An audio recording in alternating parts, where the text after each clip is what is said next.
সাথে ইনভাইট করা মানে আমাদের খুশি। এখানে আমাদের খুশি হসপিটাল থেকে নিয়ে আনা হচ্ছিল, নিয়ে সহ নিয়ে আনার পরে 10 পরে আমাদের এখানে আটকানো হয়েছে।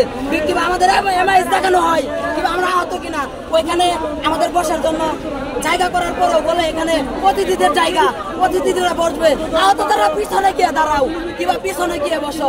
কেন আমাদেরকে এখানে এক ফুট পানিও তারা এগিয়ে দিতে পারে নাই কিংবা আহতদের কাছে ইনভাইট কেন করলো, আমাদেরকে কেন আসতে বললো এখানে, যদি আইসা আনার পরে আমাদেরকে কেন অপমান করলো?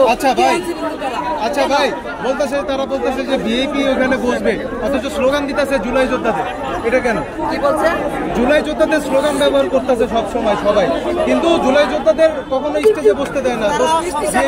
আমাদের তো চেয়ারের স্বামী স্টেজের সামনে তো আহতদেরকে বসার জায়গা রাখে নাই। প্রত্যেকটা প্রোগ্রামে আহতদের নাম উল্লেখ করে জুলাই যোদ্ধাদের সম্মান করে। আজকে কি সম্মান দেওয়া হইলো? আমাদের এই ছিল কি তাদের সম্মান?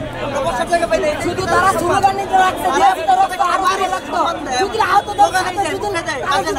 রক্ত দিত, তারা আহতদের ব্যথা বুঝতো। পা থেকে রক্ত মাথা পর্যন্ত আমাদের সদস্যতা এখনো বলে আমাদের যে রক্ত পরিমাণ ক্ষয় হয়েছে, শুধু তারা যদি আমাদের মতো যদি 1 ফুটা রক্তে যাইতো অবশ্যই আহতদেরকে স্মরণ করা। আচ্ছা, ভুয়া ভুয়া স্লোগান কাকে দিতেছিল সবাই?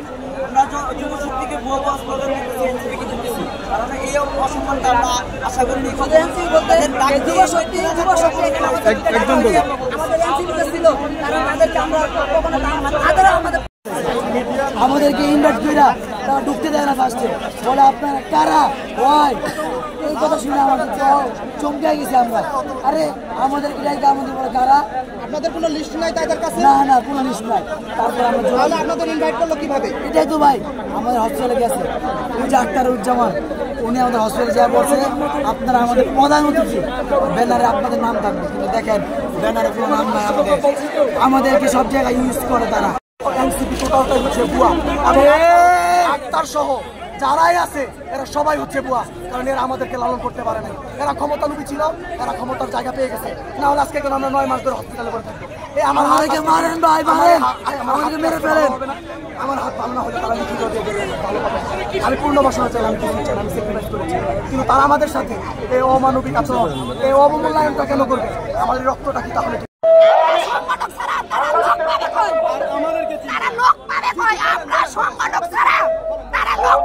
আমি একটা মেয়ে হয়ে একদিনের মধ্যে 130 জন, মানে 8 ঘন্টার মধ্যে আমি 130 জন নিয়ে আসতে পারি, 10,000 লোক নিয়ে আসতে পারি।